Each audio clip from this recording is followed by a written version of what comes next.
Innal hamdalillah nahmaduhu wa nasta'inuhu wa nastaghfiruh wa na'udzu billahi min sururi anfusina wa min sayyiati a'malina may yahdihillahu fala mudhillalah wa may yudlil fala hadiyalah. Asyhadu an la ilaha illallah wahdahu la syarikalah wa asyhadu anna Muhammadan abduhu wa rasuluhu alladzi la nabiyya ba'dah, amma ba'du. Para hadirin ikhwatu iman, Bapak dan Ibu yang dirahmati Allah, puji dan syukur kehadirat Allah yang Maha Ghafur, kita bisa bertemu kembali dalam keadaan sehat walafiat, sehat yang mudah digunakan untuk ibadah di Masjid Baitul Mukmin yang kita cintai ini. Mudah-mudahan apa yang kita laksanakan menjadi salah satu di antara bentuk rasa syukur kita kepada Allah, terutama atas akal pikiran yang diberikan kita gunakan untuk mengkaji ilmu-ilmu Allah. Bapak dan Ibu yang dirahmati Allah, saya mohon izin pada kesempatan kali ini kita akan membahas insya Allah tentang tafsir kosakata Al-Quran, yaitu pada kosakata tasamuh, pakai mim, tasamuh, bukan tasabuh. Kalau tasabuh pakai ba, sinnya sin besar, tasabuh. Kalau ini tasamuh. Nah, tasamuh ini ada di dalam Quran, suka diartikan toleransi gitu Pak. Toleransi. Kenapa materi ini menjadi penting? Karena rutin banyak tiap tahun kalau sedang musim Natal begini, Natal dan Tahun Baru, umat Islam suka dipaksa untuk mengucap Selamat Natal, Selamat Tahun Baru gitu ya. Yang katanya itu adalah bentuk dari toleransi umat beragama gitu Pak. Jadi toleransi itu menurut yang beredar di masyarakat itu adalah toleransi beragama. Kalau Bapak dan Ibu hari Minggu ke gereja itu, nanti orang Kristen hari Jumat ke masjid. Nah gitu ya. Bapak Ibu mengucap Selamat Natal, nanti orang Kristen mengucap Selamat Idul Fitri. Nah itu kata mereka, itu orang-orang liberal biasa, itu toleransi antar umat beragama. Sampai dibuat jalan dari Masjid Istiqlal ke gereja begitu Pak, di bawah tanah. Katanya itu bentuk toleransi. Nah, apakah betul toleransi seperti itu? Maka kita lihat nanti di dalam Al-Quran bagaimana konsepnya. Sebelum itu, biasanya surah Al-Baqarah ini Pak Bu, ayat 62 yang dijadikan landasan pemahaman mereka dulu ya, bahwa katanya salah satu di antara bentuk toleransi yang paling tinggi itu adalah memandang semua agama benar. Artinya, nah itu yang dipakai adalah Al-Baqarah 62, yaitu ketika Allah Subhanahu wa taala berfirman, A'udzubillahi minasyaitonirrajim, Innalladzina amanu, sesungguhnya orang yang beriman, Bapak Ibu, walladzina hadu, dan orang-orang Yahudi, wan nasoro, dan orang-orang Nasrani, wasobiin, bahkan para penyembah bintang, orang musyrik. Man amana billah, siapa yang percaya kepada Tuhan, wal yaumil akhir, dan hari kiamat, wa amila solihan, dan beramal baik, falahum ajruhum inda rabbihim, pasti dapat pahala gitu Pak Bu. Jadi mau orang Islam, orang Yahudi, Nasrani, kata mereka ya, menurut mereka nih, karena mereka memperkosa ayat ini maknanya. Ya, bahasanya mohon maaf, bahasanya yang pantas tuh begitu, diperkosa. Karena dipaksakan kan ya. Dipelintir begitu maknanya. Coba Bapak Ibu, apa sebetulnya makna dari ayat 62 di surah Al-Baqarah ini? Ini kan sebetulnya berbicara latar belakang para mu'alaf itu, orang yang masuk Islam. Allah tidak memandang latar belakang kalian. Jika kalian masuk Islam, beriman kepada Allah dan hari akhirat, dan beramal soleh, bukan amal baik. Nah, mereka mengartikan amal soleh itu amal baik, padahal soleh itu bukan baik. Soleh itu artinya beres. Beres itu berarti harus sesuai aturan. Makanya amal soleh tidak mungkin dilakukan kecuali harus sebagaimana yang dicontohkan oleh Nabi. Artinya ketika beriman kepada Allah dan mengikuti Nabi, maksudnya itu masuk Islam. Allah tidak memandang apakah kamu itu dari keluarga beriman dulu, seperti Bapak Ibu ya, Islam dari lahir. Nah, disebut turis, turunan Islam gitu. Atau kamu dulunya orang Yahudi atau Nasrani, bahkan dulunya kamu penyembah bintang. Man itu kan huruf syarat. Nah, ada syaratnya kalau mau mendapat pahala itu beriman kepada Allah dan hari kiamat dan beramal soleh sesuai petunjuk Nabi. Bukan amal baik ya, karena yang baik itu belum tentu soleh, dan yang soleh pun belum tentu dianggap baik. Betul ya? Nih Bapak Ibu sholat subuh 2 rakaat, soleh tidak? Soleh. Karena masih seger, tambah ku Bapak teh 7 rakaat, Bapak mah seger kene. Secara logika menyembah Allah dengan rakaat lebih banyak kan bagus ya, baik ya. Tapi di situ sholat subuh kita tidak soleh begitu. Nah, itulah yang disebut dengan ikhlas gitu Pak. Ikhlas teh cocok dengan aturan, baik secara niat maupun secara pengamalan gitu. Jadi ikhlas teh di urang masuk dihartoskeun teu dibayar gitu nya. Makanya kalau mendengar kata ikhlas nggak mau, karena yang terbayang rugi gitu. Ikhlaskeun Pak, nggak mau gitu nya, teu dibayar, si ikhlas atuh Bu gitu nya. Makanya di Quran ada surah Al-Ikhlas. Apa artinya? Surah tidak dibayar. Ya? Emang ada surah Al-Ikhlas berbicara bayaran? Gak ada ya. Apa itu ikhlas? Aturan main itu. Cocok dengan aturan main itu ikhlas. Surah Al-Ikhlas itu menjelaskan tentang konsep ketuhanan. Allah ingin disembah sebagai satu-satunya Tuhan. Kita yang menyembah, yang bergantung kepadanya. Mau terima tidak? Kalau mau terima berarti cocok dengan aturan ikhlas gitu Bu. Ayeuna Bapak nih kerja di perusahaan, terima gaji. Aturannya halal atau haram itu gaji? Halal kan? Berarti menerima gaji itu sudah ikhlas. Karena memang itu dihalalkan Allah begitu.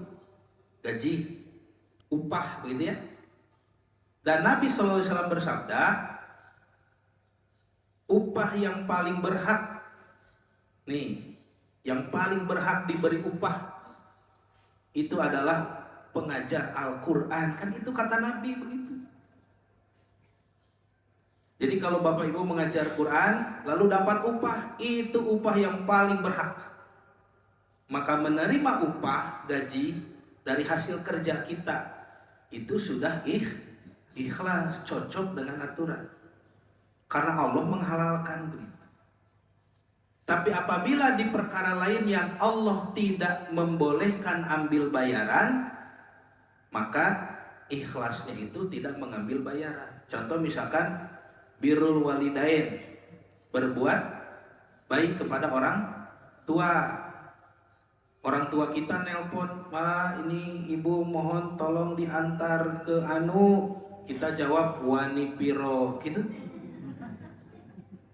Nah itu kan birrul walidain, tidak ada minta bayaran, tidak boleh. Maka ikhlas di situ tidak menerima bayaran begitu. Nah makanya tentang konsep ikhlas ini cocok secara niat dan amal begitu Bu. Itu baru soleh namanya. Di kita kadang dianggap ikhlas itu di niat saja. Padahal ikhlas itu juga harus ada di amal. Ya Bapak Ibu niatnya ikhlas karena Allah, tapi sholatnya 7 rakaat tadi. Betul ya? Kan ikhlas tidak hanya pada niat begitu, tapi harus juga pada pengamalannya. Nah Bapak dan Ibu yang dirahmati Allah, maka ayat ini suka dipelintir-pelintir tuh. Ya, karena memang cocok untuk dipelintir ini. Bagi orang awam pasti tertipu Pak Bu. Ya, yang saya maksud orang awam itu masyarakat atau para pelajar yang belajar Islam di kampus-kampus Islam, tapi bukan dari basic pesantren. Hati-hati anak cucu kita Bapak Ibu mau belajar Islam tapi tidak punya basic pesantren. Keinginan belajar Islam itu muncul ketika masuk universitas. Masuk saja ke universitas Islam negeri gitu, yang terdapat di dalamnya dosen-dosen yang liberal. Ya sudah diajarkan ayat ini, semua agama benar gitu. Jurusannya, fakultasnya Fakultas Perbandingan Agama gitu. Kesimpulannya semua agama benar. Coba ongko perbandingan agamanya, tapi jadi sadayana benar kok. Kenaon dipilihan atau rek diborong mah gitu tah. Mang borong gitu, pas diborong dipilihan heula. Kangen naon dipilihan atuh. Ari rek diborong mah. Nah itu aneh ya, ongko fakultas perbandingan agama, tapi setelah dibanding-banding kesimpulannya semua benar. Kok kumaha ya? Kan ada yang benar itu karena ada yang tuh salah. Jadi yang salah yang mana? Nah, yang salah itu yang ngajar gitu.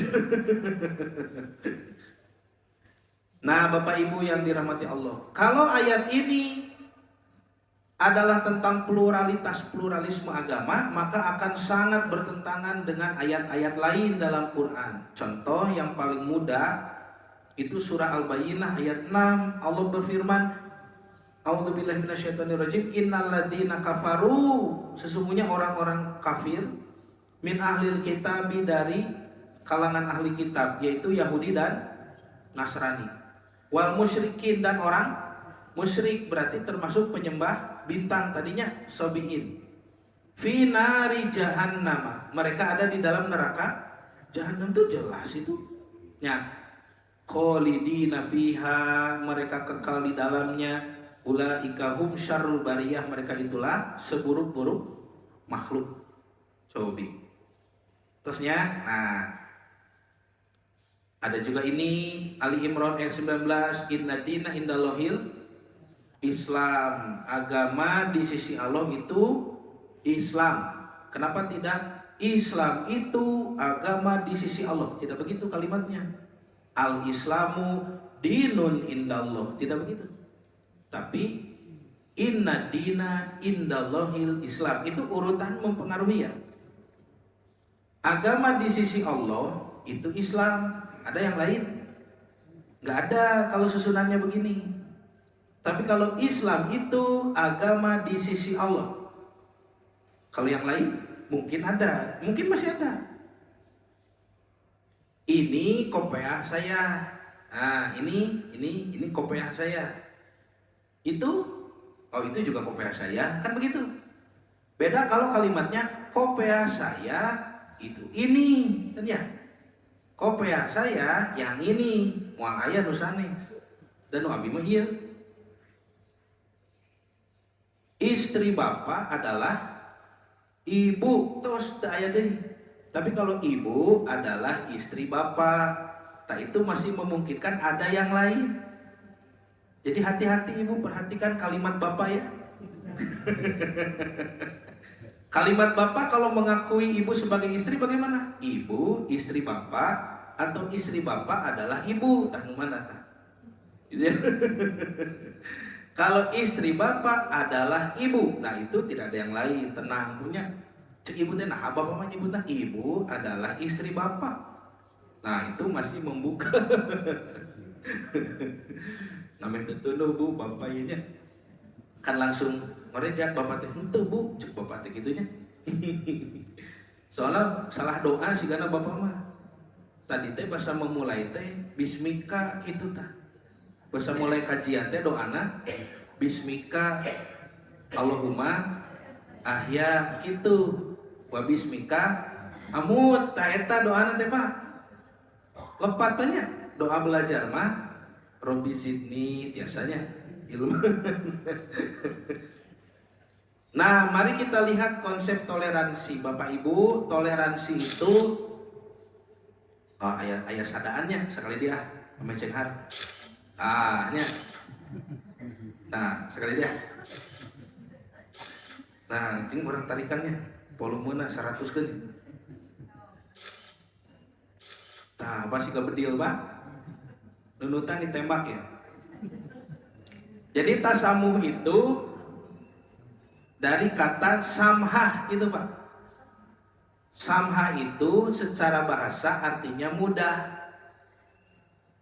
Mudah atau samahah, tenang, halus. Maka tasamuh secara bahasa artinya memudahkan gitu. Mempermudah gitu arti asal ya. Makanya ada agama yang mudah disebut milatun samhatun. Islam itu agama mudah. Terusnya orang Arab, wah ya di tadi nih. Terus kali ini Pak. Banyak. Orang Arab suka mengatakan asmi yusma. Permudahlah orang lain, maka engkau akan dipermudah. Betul? Betul ya? Kalau mau dipermudah, nah tolong dulu orang lain. Kan itu sesuai dengan hadis Nabi. Jadi tasamuh itu artinya memudahkan secara bahasa ya. Tidak mempersulit. Contoh ya, misalkan saya disediakan kursi nih untuk ngajinya, untuk mengajar. Lalu saya mengatakan, Pak, abdi mah hoyong calik dihandap. Boleh tidak? Nah, itu sudah memudahkan. Ya mangga hoyong dihandap mah. Mempermudah ya. Tidak mempersulit. Kalau mempersulit, gak bisa Ustaz. Ini kan sudah disediakan kursi, pokoknya harus duduk di kursi. Nah, eta mah mempersulit. Tapi kalau mempermudah, dia mempersilahkan. Itu arti asal tasamuh gitu Pak. Kena antep. Ya. Nah, as-samaha memberikan sesuatu yang tidak wajib sebagai keutamaan. As-samaha adalah kemurahan hati, kedermawanan atau kemudahan. Gitu Pak, secara bahasa dulu ya. As-samaha itu memudahkan. Nah, secara istilah tasamuh fi kadza at-tasahul. Tasamuh itu dalam hal ini disebut tasahul, toleransi itu Pak. Nah, jadi padanan katanya dalam bahasa Arab ya tasamuh, bahasa Indonesianya toleransi. Makanya ada yang disebut dengan bai'us samah, jual beli yang toleran, jual beli yang boleh menawar. Saur ibu teh mang sabaraha 50.000, 25 mang. Nah gitunya, itu ibu menagih toleransi dari pedagang. Cek si mang teh sakitu mah kajen gelut bu, cenah gitu. Tong 25 tuh bu, cenah kinten-kinten. Sabaraha tuh mang 30. Nah itu ibu menagih toleransi. Kata si mang atuh bu 40 we. Nah sekarang si pedagang menagih toleransi dari ibu. Gitu pak, memudahkan. Itu jual beli yang toleran, boleh tawar menawar. Kita lihat Kamus Besar Bahasa Indonesia. Karena padanan kata adalah toleransi. Apa itu toleransi menurut Kamus Besar Bahasa Indonesia? Toleransi adalah bersikap menenggang, tuh Pak. Menenggang, makanya ada tenggang rasa. Nih kapungkurnya pelajaran PPKN. Bapak Ibu mas sanes PPKN no? Civic, aya nu civic, aya nu PMP, aya nu PPKN. Itu menunjukkan usia. Naon bu PMP? Oh ya kieu ngobrolkeun PMP bener. PMP teh naon hartosna? Pendidikan moral Pancasila. Pami abdi mah anak 90-an tos PPKN. Pendidikan Pancasila dan keluarga negaraan. Kan ada pelajaran tentang tenggang rasa. Apa itu tenggang rasa? Toleransi itu menenggang. Tenggang rasa itu apa? Menghargai, membiarkan, membolehkan. Membiarkan apa? Pendirian, pandangan, kepercayaan, kebiasaan, kelakuan orang lain yang berbeda dengan pendirian sendiri. Bapak ibu ingin begini, orang lain ingin begitu. Ya sudah, biarkan. Membiarkan itu sudah toleransi. Uyuhan tadi baledogan oke. Nih bapak ibu misalkan kalau sedang liburan, biasanya kalau hari libur begini ya, bapak itu maunya tidur di rumah, istirahat. Tapi kalau ibu maunya jalan, sok sahan bade ngelehan. Bapak ngelehan, berarti bapak mengalah, berarti bapak ikut jalan-jalan. Itu bukan toleransi. Karena ibu tidak membiarkan bapak tinggal di rumah. Betul ya? Kalau sudah memaksa begitu, itu memaksakan kehendak. Sudah bukan toleransi. Toleransi itu apa? Menghargai, membiarkan, membolehkan.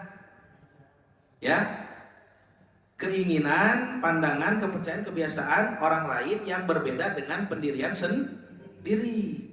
Jadi ibu membiarkan bapak tinggal di rumah, bapak juga membiarkan ibu jalan-jalan. Nah itu sudah saling toleransi, saling membiarkan. Oh kalau begitu toleransi itu adalah amalan hati, begitu. Betul ya? Toleransi itu amalan hati. Saya sudah bertoleransi dengan bapak dan ibu nih dari tadi. Kan saya ingin mengaji. Ibu ingin ngobrol. Bapak ingin nunutan gitu Pak. Ya biarkan sajalah. Kan begitu. Jadi itu toleransi itu membiarkan. Kita maunya begini, orang lain mau begitu, ya sudah biarkan. Itu sudah toleransi tingkat tinggi. Berarti kalau ada paksaan, nah itu sudah bukan toleransi, itu sudah memaksakan kehendak. Bagaimana kalau membantu? Kalau memaksakan berarti melarang ya. Ibu memaksa bapak jalan-jalan tadi, berarti dilarang tinggal di rumah. Bagaimana kalau membantu? Ibu mengalah, ya sudahlah, ibu juga tinggal di rumah padahal ibu ingin jalan-jalan. Kalau membantu bagaimana? Itu toleransi bukan? Bukan, kan ini definisinya. Toleransi itu hanya biarkan. Kalau sudah jadi bantuan, itu sudah saling tolong menolong begitu. Sudah ada interaksi. Sudah ada tindakan. Kalau sudah ada tindakan, itu sudah bukan ranah toleransi. Karena toleransi amalan hati, sebatas membiarkan, mempermudah, sudah begitu. Nah, mari kita lihat apa yang dikatakan Quran tentang toleransi. Wah, tilu kali namanya Pak. Jadi kalau Bapak dan Ibu membaca seluruh Quran, maka ayat-ayat yang banyak itu tentang toleransi akan dapat disimpulkan menjadi empat judul bab, gitu Pak. Yang pertama dulu ya, tentang toleransi berarti ayat-ayat tentang menerima perbedaan, betul ya? Yang pertama, Allah mengakui adanya keberagaman, ya, secara ras manusianya. Manusianya beragam. Yang pertama ya, manusianya beragam. Ada orang Sunda, ada orang Jawa, ada orang Padang, ada orang Betawi, ada orang Medan, Batak, Bugis, Dayak, banyak. Ya, ada orang bule, ada bule kampung. Nah itu banyak diakui oleh Allah, diakui perbedaan itu secara ras manusianya. Yang kedua, nanti ada perbedaan secara agamanya. Bapak Ibu orang Islam nanti punya tetangga orang Kristen, si abang Batak nemu ka warung, si tante gitu. Nanti ada orang Hindu, ada orang Buddha, ada Yahudi bahkan ya. Kalau di Bandung mungkin kurangnya, tapi kalau di Surabaya banyak Yahudi. Bahkan salah satu guru saya itu mantan Yahudi di Surabaya, Profesor Dr. Menahem Ali. Nah nanti juga ada ayat-ayat tentang perbedaan manusia dan agama tadi jangan menghalangi Bapak Ibu untuk berbuat adil, gitu Pak. Dan yang keempat, menjaga hubungan baik. Nah yang pertama dari segi ras manusianya dulu. Surah Al-Hujurat ayat 13. Allah berfirman, Ya ayuhan nas, inna khalaqnakum min dzakarin wa unsa. Hei manusia, kami menciptakan kamu dari laki-laki dan perempuan, Adam dan Hawa. Wa ja'alnakum syu'uban wa qabaila, dan kami jadikan kamu berbangsa-bangsa, ya, dan berkabilah-kabilah, ada bangsa ini, bangsa itu. Untuk apa? Lita'arofu, supaya kamu saling mengenal. Jadi boleh ya, ya ada orang Sunda, orang Jawa, orang Padang, orang Betawi, orang Medan, semuanya silakan. Ya, saling mengenal, jangan diusir. Keluar kamu dari Bandung gitu. Mana yang paling mulia? Nah, kalau tanya manusianya, kata orang Sunda yang paling mulia orang Sunda. Kata orang Jawa yang paling mulia orang Jawa. Nggak akan beres kalau pakai adat itu. Makanya tanya kepada Sang Pencipta. Allah berfirman, Inna akramakum indallahi atqakum. Yang paling mulia itu adalah yang paling bertakwa, yang paling kuat menjaga batasan-batasan Allah. Nah itu dari segi ras manusianya. Dari segi agama, perbedaan agama nih Pak. Allah berfirman, La ikroha fiddin, qad tabayyana rusdu minal ghayy. Bapak orang Islam punya tetangga nih orang Kristen. La ikroha fiddin, tidak boleh memaksa tetangga kita yang orang Kristen memasuki agama Islam, syahadat gitu. Kamu kalau tidak syahadat, ya di baledogan. Itu kayak gini. Tapi kalau berdakwah boleh. Berdakwah ya, menampilkan Islam sebaik mungkin, mengajak untuk supaya mengenal Islam dengan baik, berdialog. Bang, menurut abang Yesus Kristus itu siapa? Oh, menurut abang Tuhan. Mana ayatnya bang? Boleh berdialog. Bahkan boleh sampai berdebat. Ya, tetapi nanti dengan cara yang santun, begitu. Karena kebaikan itu adalah kebenaran yang disampaikan secara santun. Kalau tidak santun, maka ketidaksantunan itu biasanya merusak kebenaran yang kita bawa, dan itu bukan satu kebaikan. Gara sok sakali deui. Kebaikan itu adalah kebenaran yang disampaikan secara santun. Kalau tidak santun, maka ketidaksantunan itu bisa merusak kebenaran yang kita bawa, dan itu bukan kebaikan.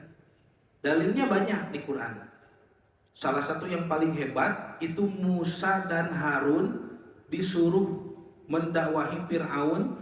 Di dalam surah Toha Allah berfirman, faqula qaulan layyinan, dan ucapkanlah ucapan yang lemah lembut kepadanya. Cobi eta teh ka Fir'aun yang mengaku sebagai Tuhan, tetap harus santun.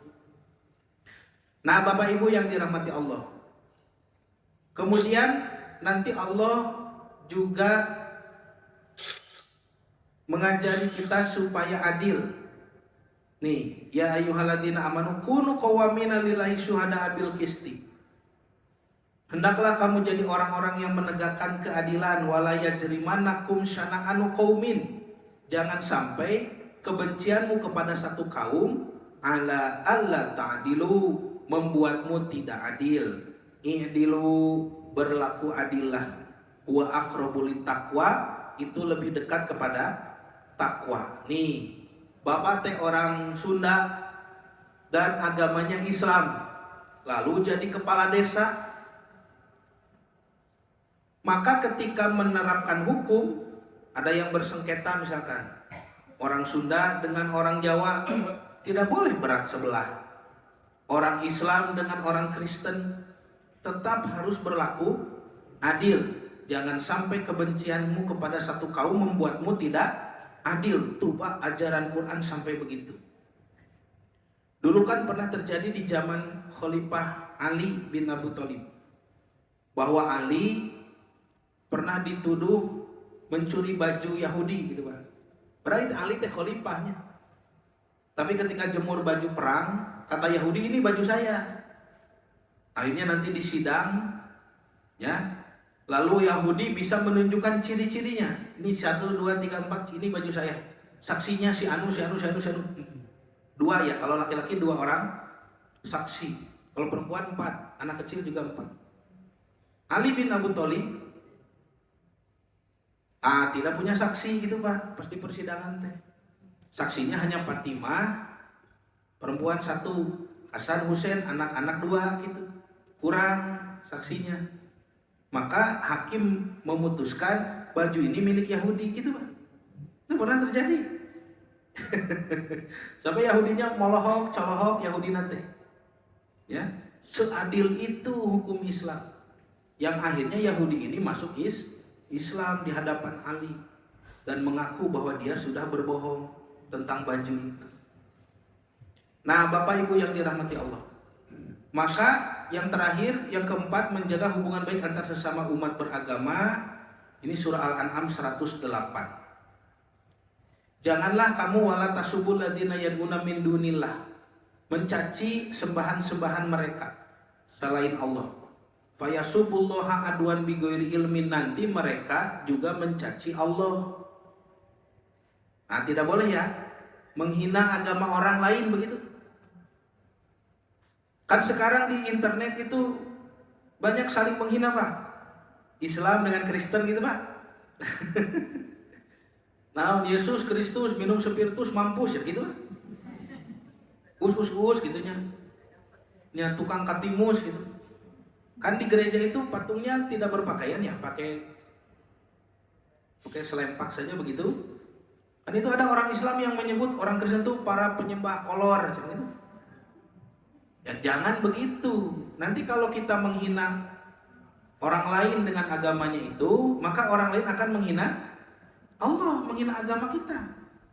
Nabi Muhammad dihina, Islam dihina, Allah dihina, begitu? Gak boleh. Terusnya, lihat Bapak Ibu, dari 4 tema besar tentang toleransi. 1, Allah mengakui adanya perbedaan secara ras manusia. 2, Allah mengakui adanya perbedaan agama. 3, Allah menuntut kita untuk berlaku adil. 4, Allah memerintahkan kita menjaga hubungan baik antar umat beragama. Itu sudah toleransi, Pak. Kalau disimpulkan, nah seperti ini kalau disimpulkan. Jadi toleransi itu sebatas membiarkan, ya. Nah Islam itu kan 3 Pak, Bu. Akidah, ibadah, muamalah. Akidah apa? Apa itu akidah? Kepercayaan, gitu Bu. Kalau ibadah, ya ritualnya kan, amalan-amalan ritual ibadahnya. Kalau muamalah, kehidupan sehari-hari, makan minumnya, makan minum, berpakaian, bergaul, berbicara, jual beli, itu muamalah. Sekolah, belanja, gitu. Maka toleransi dibolehkan dalam ketiga ini, karena toleransi sebatas membiarkan. Bapak Islam nih, akidahnya tauhid. Tetangga kita orang Kristen, akidahnya Trinitas. Tuhan Bapa, Tuhan Anak, Roh Kudus. Akidahnya beda kan? Beda, ya biarkan saja sudah. Dengan membiarkan itu sudah toleransi. Tidak memaksakan kehendak, tidak juga menolong. Interaksi, tidak. Jadi toleransi, kalau mau bicara toleransi, itu sebatas membiarkan. Sekarang dalam hal ibadah, Bapak Ibu pergi ke masjid, tetangga kita yang orang Kristen pergi ke gereja. Boleh? Boleh, silakan masing-masing saja. Jangan dicegat di jalan begitu. Kemana sih ya? Itu. Oh, gereja lagi nutup gitu. Poe minggu mah, sidik minggu teh muka gereja mah. So, Pak Bu, jangan dikempesin bannya begitu ya. Nah, itu sudah mengganggu, itu sudah tidak toleransi. Jangan juga menolong. Ayo Bang, Bapak antar ke gereja, ngapain? Sekalian Bapak juga pengen tahu gereja kayak apa, ayo tuh ke gereja badena nauna. Itu bukan toleransi bukan. Toleransi mah sebatas biarkan. Dalam hal muamalah, kehidupan sehari-hari, Bapak Ibu pakai busana muslim, ya, menutup aurat. Ibu juga salamnya salam Islam, assalamualaikum. Tetangga kita orang Kristen, orang Hindu, Buddha tidak menutup aurat seperti kita. Beda batasan auratnya. Bagaimana? Suruh pakai kerudung? Biarkan saja sudah. Salamnya salam sejahtera begitu. Ya sudah, biarkan saja. Itu kita sudah toleransi. Bapak Ibu makan pakai tangan kanan sambil duduk. Mereka makan pakai tangan kiri sambil berdiri, bebas pokoknya. Nyakeun we. Itu sudah bertoleransi. Dengan membiarkan itu sudah toleransi. Bisa dipahami ya, toleransi itu. Nah, sekarang bagaimana kalau mau interaksi, Pak? Berarti interaksi itu sampai menolong. Tadi kan Allah ada menuntut kita berlaku adil, menuntut kita menjaga hubungan baik. Boleh tidak sampai menolong begitu? Ada interaksi boleh? Boleh kalau dalam bab muamalah. Kalau dalam akidah dan ibadah boleh tidak? Tidak boleh, gitu Pak. Jatuh hukum ayat lakum dinukum waliyadin, akidah ibadah mah. Contoh nih, Bapak Ibu punya tetangga tadi ya, orang Kristen, orang Hindu, orang Buddha, orang Kristen nih. Tetangga kita renovasi rumah, kuriak. Bapak Ibu punya sisa semen, boleh dikasih, dibantu? Boleh. Nah bang, isi kiran semen tadi Bapak ayah ya, gitu ya. Boleh tidak? Boleh. Kenapa boleh? Muamalah atau bangun rumah mah. Si abang teh ngaduk di depan rumahnya, airnya, sumber airnya jauh di dalam rumah.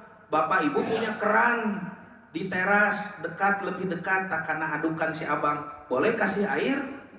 Boleh, bantu. Kenapa boleh? Muamalah eta mah. Setelah renovasinya jadi, renovasi rumahnya jadi, maka si abang teh geuning muka warung. Oh, si abang teh nyieun warung geuningan. Boleh jajan ke situ? Boleh. Kenapa boleh? Muamalah jajan mah. Boleh nganyuk? Weh, satu. Boleh pisan. Kantenan weh gitu nya. Kasbon. Si abang teh ternyata putranya lulus kuliah, keterima kerja. Boleh ucapkan selamat? Boleh. Kenapa boleh? Muamalah atau kuliah jeung kerja mah. Karena putra si abang itu dekat dengan kita, tetangga baik. Begitu gajian, gaji pertama ngajajanan ka ibu teh, jajan baso, boleh? Boleh. Nah, make jeung boleh. Muamalah atau jajan baso mah. Begitu ya. Itu interaksi itu. Silahkan berinteraksi sebaik mungkin dalam hal muamalah. Tapi pas bulan Desember si abang beli pohon Natal gitu, pohon cemara, simpan di depan rumah, lalu dihias. Ngajak we ke Bapak Ibu bantu kami menghias pohon Natal, boleh tidak? Kenapa tidak boleh? Akidah itu mah. Karena mau merayakan Natal. Boleh ucapkan selamat Natal? Gak boleh. Kenapa? Akidah itu mah. Karena Natal dianggap hari kelahiran Yesus Kristus menurut akidah mereka. Nabi Isa yang dikultuskan sebagai anak Tuhan, bahkan sebagai Tuhan. Kalau Bapak Ibu ucapkan selamat, berarti ridho dengan akidah itu. Boleh ikut ke gereja? Kenapa tidak boleh? Ibadah itu etama. Betul ya? Jadi silakan berinteraksi seadil mungkin, karena itu perintah Allah di surah Al-Maidah ayat 8. Tapi konteksnya itu muamalah, bukan akidah, bukan ibadah. Kalau menginjak akidah ibadah, jatuh hukum ayat lakum dinukum waliyadi. Maaf bang, kita muslim nggak bisa merayakan Natal. Nanti si abangnya paham kok. Bahkan kalau kita tanya kepada orang Kristen, sok taroskeun Pak, ke pendeta taroskeun. Apa mereka butuh ucapan selamat Natal dari umat Islam? Jawabannya nggak butuh. Saya tanya berapa orang Kristen, kamu mau umat Islam tuh harus kamu paksa untuk mengucapkan selamat Natal? Orang Kristen bilang enggak, masing-masing saja. Mereka tidak butuh sebetulnya ucapan selamat Natal dari kita yang tidak merayakan Natal. Sebagaimana Bapak Ibu tidak butuh ucapan Idul Fitri dari mereka. Masing-masing agama mah. Terus kunaon atuh unggal tahun riweuh wae kieu. Aya nu ngari riweuh. Saha eta orang liberal tadi? Memaksa Bapak Ibu untuk mengucapkan selamat Natal. Padahal orang Kristennya tidak butuh, tapi Bapak Ibu sudah jelas merusak agama sendiri, begitu. So Pak Bu, ditambah ya, tambah ilmunya nih. Kalau interaksi dipaksakan dalam akidah dan ibadah, itu bukan toleransi, tapi namanya sinkretisme. Apa itu sinkretisme Pak Bu? Bedakan toleransi tasamu dengan sinkretisme. Buka lagi kamusnya. Sinkretisme dalam Kamus Besar Bahasa Indonesia adalah perpaduan dari beberapa agama menjadi satu. Paham aliran yang berbeda dipadukan, begitu.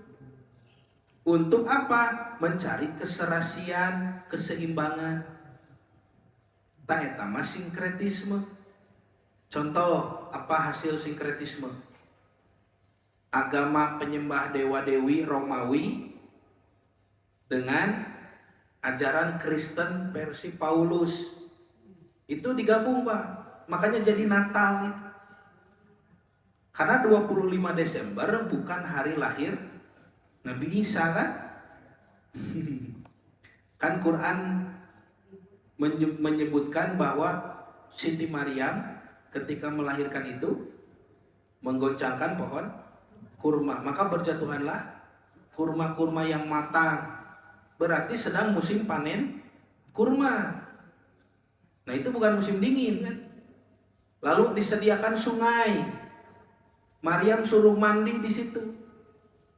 Wah, musim dingin suruh mandi di luar di sungai gitu Pak. Coba Palestina itu kan dingin sekali. Kan di atasnya langsung Turki ya.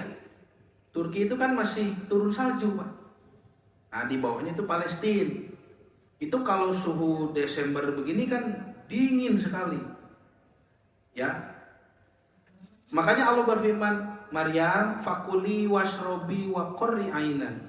Makanlah, minumlah, dan gembirakanlah hatimu. Makan, minum, mandi, begitu. Itu menunjukkan bukan musim dingin. Ya. Nah, lalu kenapa dirayakan 25 Desember? Itu sinkretisme. Digabung dengan kebiasaan orang Romawi menyembah dewa matahari. Di hari titik balik matahari, 25 Desember. Digabung gitu Pak Bu, untuk mencari keserasian. Kenapa harus diserasikan begitu? Karena dulu di zaman kekaisaran Romawi sudah banyak rakyatnya yang masuk agama Kristen. Kaisar Romawi khawatir, Kaisar Konstantin itu khawatir kalau masyarakat jadi Kristen semua dan agama Romawi semakin ditinggalkan, semakin hilang, makanya digabung begitu. Ya contoh misalkan nih umat Islam semakin banyak, hampir 100% misalkan di Indonesia, lalu Bapak gereja di Indonesia khawatir nih semakin hari ya Kristen semakin hilang gitu. Nah gabung Natalnya pas Idul Fitri tak gitu. Jadi pas Idul Fitri pakai topi Santa Claus gitu Pak. Nah itu contoh, jadi sinkretisme itu menggabungkan dua agama menjadi satu. Contoh pagan Romawi dengan Kristen versi Paulus, jadilah Kristen Roman Katolik. Makanya pusatnya di Vatikan di Eropa. Nah asalnya pagan Romawi itu mah. Contoh Tritunggal pagan. Agama Romawi punya 3 Tuhan. Tuhan Bapa, Zeus. Tuhan Ibu, Afrodit atau Hera. Tuhan Anak, gitu Pak. Digabung dengan iman Kristen, makanya jadi Trinitas. Tuhan Bapa, Tuhan Anak, Tuhan Ibu. Dulu ada Bunda Maria itu dianggap Tuhan. Kalau sekarang sudah sedikit ya. Sekarang kebanyakan Roh Kudus. Tuhan Bapa, Tuhan Anak, dan Roh Kudus. Kalau dulu ada Tuhan Bapa, Tuhan Anak, dan Bunda Maria, ada itu. Siti Maryam juga disembah. Nah, ada itu. Bahkan ada ilmunya, ilmu yang mempelajari penyembahan Siti Maryam, namanya Mariologi gitu. Nah, contoh yang ketiga, perayaan hari raya Dewa Matahari dengan perayaan Yesus sebagai anak Tuhan, jadilah hari raya Natal gitu, Pak. Itu sinkretisme itu. Ya, sinkretisme itu hukumnya haram, tidak boleh. Makanya ada ayat lakum dinukum waliyadi, kecuali kalau nanti ada strategi dakwah seperti yang dilakukan para wali dulu, wali Songo. Ya, strategi dakwahnya begitu, ada dicampur dulu, tapi belum selesai, harus sampai terpisah begitu, Pak. Ini contoh ya, mohon maaf nih, contoh saja. Dulu orang tua kita tuh Hindu, Pak, Bu. Wali Songo dakwah gitu, Pak. Karena ajaran Hindu itu ada upacara kematian, kenduri namanya. Jadi kalau ada orang meninggal, itu mengadakan hajat, pesta. Hari pertama itu 2, 3, 4 sampai 7 nah. Setelah itu baru natus, newu. Natus itu hari ke-100, newu hari ke-1000. Itu ajaran Hindu itu mah. Karena berdakwah Islam, maka para wali membiarkan orang tua kita dulu ya sudkeunlah upacara kematian heula. Nu penting nu dibacana tasbih, tahmid, takbir, tahlil gitu, Pak. Ya, janten we tahlilan. Eta teh tina ajaran Hindu meniku hese di wartosan. Ayeuna kieu, Nabi Muhammad ngantunkeun ya di Madinah tahun ke-10. Aya Abu Bakar, Umar, Utsman ngarayakeun ku tahlilan ngariung gitu aya teu. Gitu, Pak. Cobi zaman tos cerdas, ilmu tos tiasa dikaji. Di mana tahlilan teh? Di upacara kenduri. Tah pami bapak buka kitab Weda, kitab ajaran Hindu, aya tahlilan. Tapi pami buka Quran, cobi mana? Buka Bukhari hadis, buka Sahih Bukhari, Sahih Muslim, Musnad Ahmad, Sunan Abu Daud, Sunan At-Tirmidzi, Sunan An-Nasa'i, Sunan Ibnu Majah, Sunan Al-Baihaqi, Sunan Al-Hakim, Al-Mustadrak. Cobi buka. Mana aya keterangan Nabi kantos nyebatkeun sok ngarariung, sok tahlilan hari kahiji, kadua, katujuh, ka100 aya teu? Pami aya, urang pangpayuna yuk nu ngalaksanakeun. Da ieu mah teu aya, eta teh sinkretisme, Pak. Dan sinkretisme itu hukumnya haram. Orang mati, keluarganya menyediakan makanan, orang berkumpul, eta mah kenduri atuh. Sakitu jelas, ya. Sok buka kitab Weda. Ada di kitab Weda di Semriti. Kan kitab Weda teh aya surat-surat apa? Aya Sruti, aya Semriti. Ya Jurweda. Itu menjelaskan kalau dalam agama Hindu, kalau meninggal harus merayakan hari pertama 2 sampai 7 karena arwah masih di rumah. Nanti arwah dijemput ke nirwana, ke kahyangan. Ya. Maka akan merindukan keluarganya di hari ke-100. Arwah datang lagi menurut akidah Hindu. Hari ke-100 arwah datang lagi melihat keluarga yang ditinggalkan. Makanya keluarga harus happy, harus senang.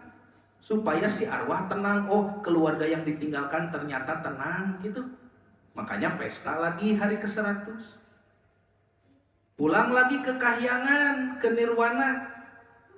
Datang lagi hari ke-1000. Arwah mau pamitan untuk yang terakhir kali. Bahwa saya, kata arwah itu, sudah punya rumah di nirwana, di kahyangan. Maka ketika pamitan itu hari ke-1000, keluarga harus terlihat bahagia, hajat deui gitu, Pak.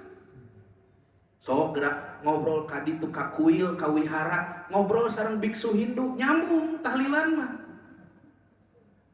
Dan ngobrol jeung ulama mah teu nyambung, siapa yang mengadakan tahlilan? Ada ulama mengadakan tahlilan? Imam Bukhari tahlilan teu? Cobi, Pak. Bapak ibu sulit dinasehati karena itu sudah hawa nafsu, sudah gengsi, sudah malu.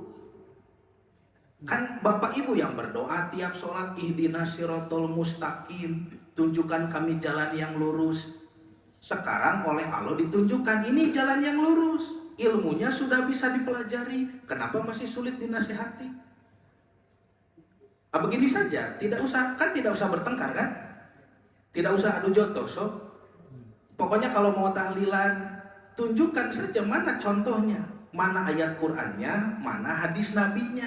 Kalau ada, hayu tahlilan unggal poe gedar so. Kan gitu Pak. Ieu mah di Quran teu aya, contoh nabi teu aya, Bapak Ibu nuturkeun saha?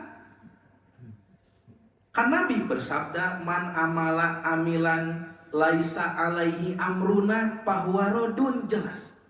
Siapa yang mengamalkan sesuatu bukan pada perintah dari kami, maka tertolak.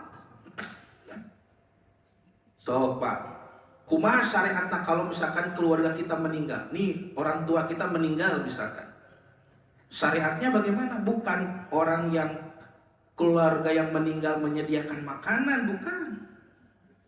Contoh nih, ketika Ja'far bin Abu Thalib wafat di perang Uhud, Nabi bersabda, ya, apa kata Nabi? Bawalah makanan ke rumah Ja'far, karena keluarganya sedang sibuk. Jadi yang datang melayat yang bawa makanan. Itu nuju papait, nuju dikantunkeun. Justru dilayat dengan kita bawa makanan yang melayat itu, yang takjiah. So kalau mau dibahas, dibuka dalilnya, fikihnya, silakan. Saya terbuka. Badai diskusi, badai debat masalah tahlilan, hayu. Ya, tolong tunjukkan dalilnya mana bahwa upacara kematian itu seperti itu. Tamat cocok teh Pak sareng kenduri di agama Hindu gitu. Karena orang tua kita dulu sebelum Islam mereka beragama Hindu, mata ayat candi Borobudur, candi Prambanan. Kan itu teh kapungkur karuhun orang teh Hindu kan. Nah itu masih tersisa gitu Pak. Nah itu sinkretisme tuh. Kalau tidak sayang, tidak akan disampaikan. Menyampaikan ini karena sayang. Bapak Ibu habis berapa biaya untuk tahlilan, tapi tidak akan diterima oleh Allah. Nah, maka sinkretisme itu Pak, Nabi menghilangkan. Ku Nabi mah diicalkeun. Ya, contoh dulu nih, para sahabat di Madinah masih merayakan hari raya di zaman jahiliyah. Kata Nabi, ada apa ini rame-rame? Kata para sahabat, kunna, ya, keadaan kami merayakan fil jahiliyah, di zaman jahiliyah, yaumaini, 2 hari raya. Lalu apa yang disabdakan oleh Nabi? Qad baddalallahu lakum khairun minhuma Idul Fitri wa Idul Adha. Kan gitu. Sungguh Allah telah mengganti bagi kalian dengan 2 hari raya yang lebih baik, yaitu Idul Fitri dan Idul Adha. Maksud Nabi, sudah jangan dirayakan itu, tidak ada di Islam. Jadi sesuatu yang datang dari luar Islam masuk menjadi sinkretis, ya, kacampur sareng ajaran Islam. Oleh Nabi dulu berusaha dihilangkan. Cukup dengan apa yang dicontohkan oleh Nabi dan para sahabat, cukup untuk mengantarkan ke surga. Kalau misalkan Bapak Ibu menambah-nambah, ditambah acara ini, acara itu, seolah-olah berkata kepada Nabi, belum cukup ajaran Anda ya Rasulullah, kami tambahin nih, lebih bagus gitu. Banyak gitu kan Nabi. Sok Pak Bu. Makanya harus legowo begitu Pak. Dan teu aya atuh ti dituna. Bade kumaha deui? Ya. Sok silakan.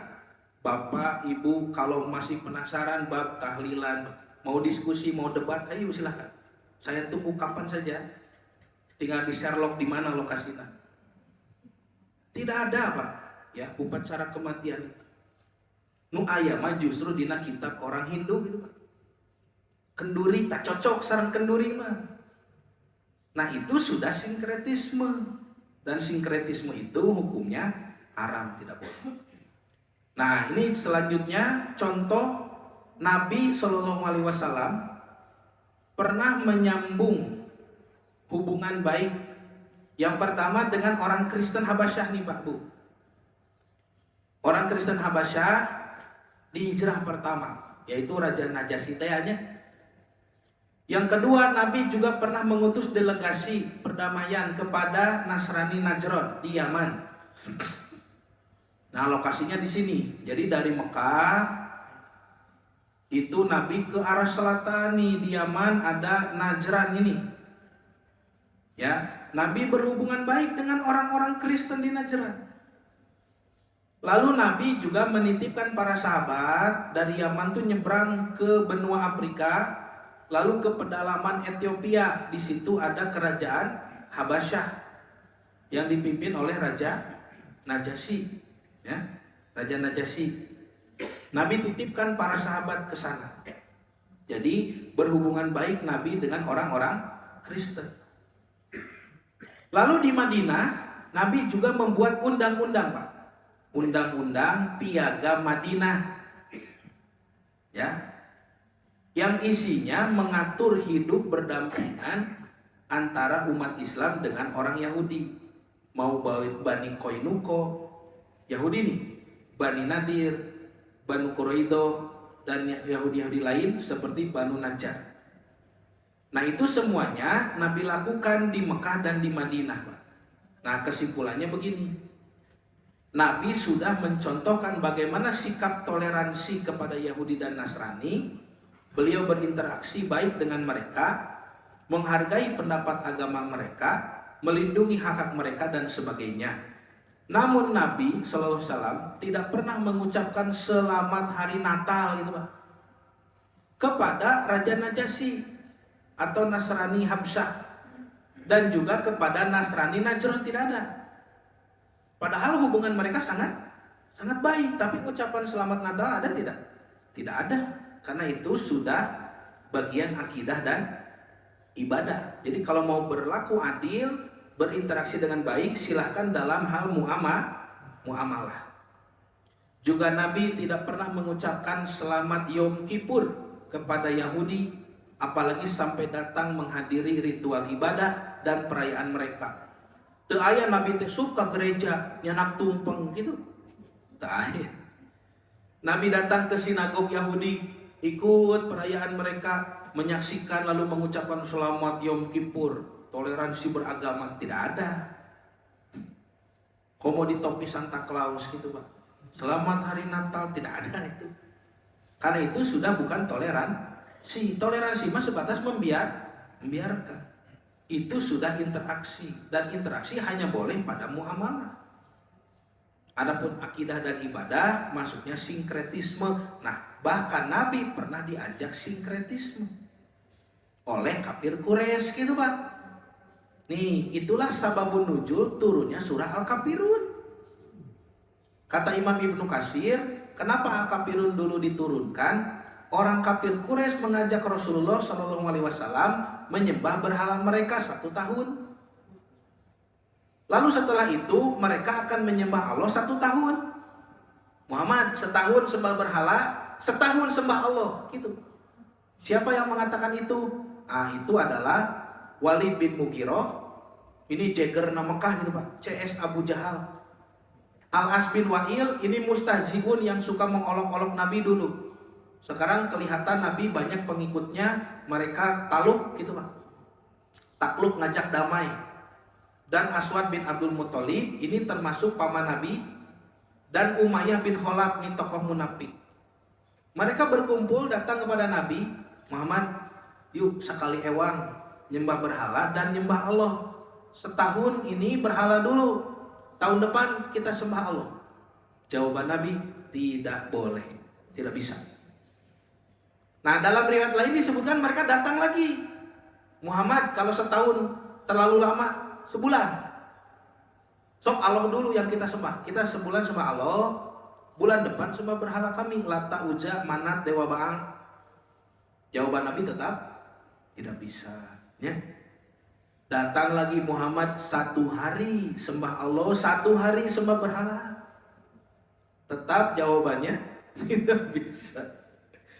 Maka kata Imam Ibnu Katsir, Nabi menolak, maka Allah Subhanahu wa taala menurunkan surah Al-Kafirun. Ya ayyuhal kafirun, gitu. Hei orang-orang yang menutup diri dari Allah. Kafir itu kan menutup. Makanya dosa kita, kalau kita bertobat, dosa kita ditutup. Itu disebutnya kafaroh, kiparat dosa itu. Jadi kafaroh itu menutup.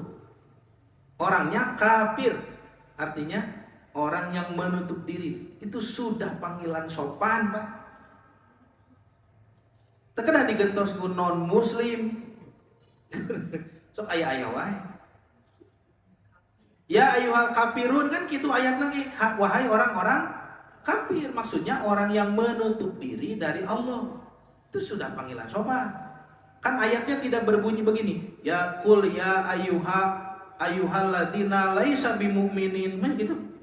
Wahai orang-orang non muslim, gitu. Daya. Ya. Jadi kul ya ayyuhal kafirun. Tidak kul ya ayyuhalladzina la yu'minun misalkan. Tidak. Justru kalau diganti non muslim artinya non itu tidak, muslim itu selamat, tuh selamat. So, mending mana? So, aneh-aneh wae tuh dah. Kafir itu sudah sopan. 1400 tahun Quran menyebut kafir kepada orang kafir di Arab. Tidak ada orang Arab protes. Ada Abu Jahal protes. Jangan bilang kafir kepada saya, bilang saja non muslim. Itu ada tidak? Tidak ada. Kenapa tidak protes? Karena mereka paham arti kafir itu sopan. Ini ada orang Indonesia ngerti bahasa Arab juga enggak, tiba-tiba minta diganti dengan non muslim, padahal artinya lebih jelek. Ya itu ya Bapak Ibu. Jadi Nabi pun pernah diajak untuk melakukan sinkretisme, tapi Nabi menolak dan turunlah surah Al-Kafirun, yang kalau Bapak baca ketika jadi imam kadang-kadang susah pulang. Terusnya, wala antum abiduna ma'abud, wala ana abidun ma'abatum, wala antum abiduna ma'abud, wala ana ma'abatum, cek makmum teh lakum, jadi itu pintu keluarnya, lakum dinukum.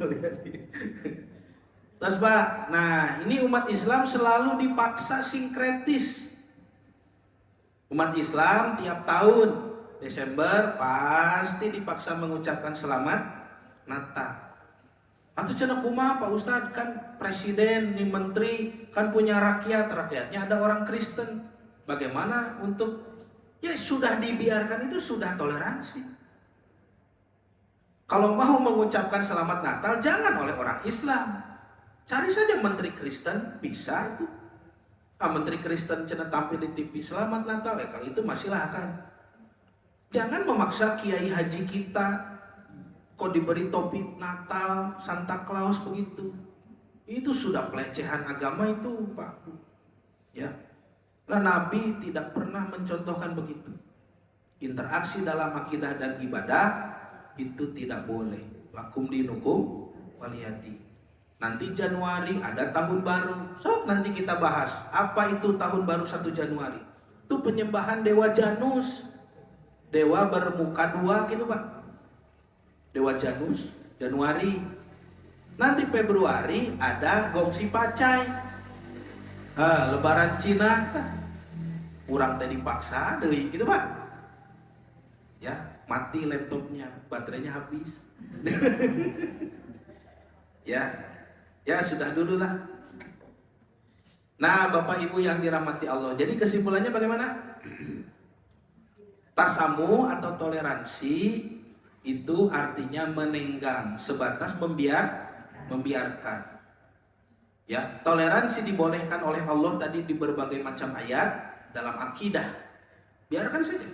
Akidah kita beda dengan orang Kristen, sudah biarkan. Kenapa kita tidak lempari? Kenapa kita tidak serang? Gitunya. Kenapa tidak dikasari atau dikucilkan? Ya, itu dengan membiarkannya sudah toleransi. Dalam hal ibadah, kita ke masjid, mereka ke gereja, sudah biarkan. Dalam muamalah, kita berbusana muslim, mereka tidak, sudah biarkan saja. Nah itu sikap toleransi. Kalaupun ada interaksi, ada bantuan, tolong menolong, berlaku adil, silahkan dalam hal muamalah. Boleh, silahkan. Tetapi dalam akidah dan ibadah, Allah melarangnya. Jatuh hukum ayat lakum dinukum waliyadi. Kalau memaksakan diri membantu di akidah ibadah, itu sudah masuk pada sinkretisme. Sinkretisme itu menggabungkan dua agama atau lebih menjadi satu untuk mencari keselarasan, dan itu hukumnya haram. Ya, sekian Bapak Ibu yang bisa disampaikan. Mudah-mudahan apa yang disampaikan menjadi tambahan ilmu yang bermanfaat khususnya bagi saya sendiri dan menjadi motivasi beribadah kepada Allah lebih tinggi. Saya cukupkan sekian, mohon maaf atas segala kekurangan. Ditutup dengan doa Rabbana atina fid dunya hasanah wa fil akhirati hasanah wa qina adzabannar. Aqulu qouli hadza wa astaghfirullah li wa lakum. Wassalamualaikum warahmatullahi wabarakatuh.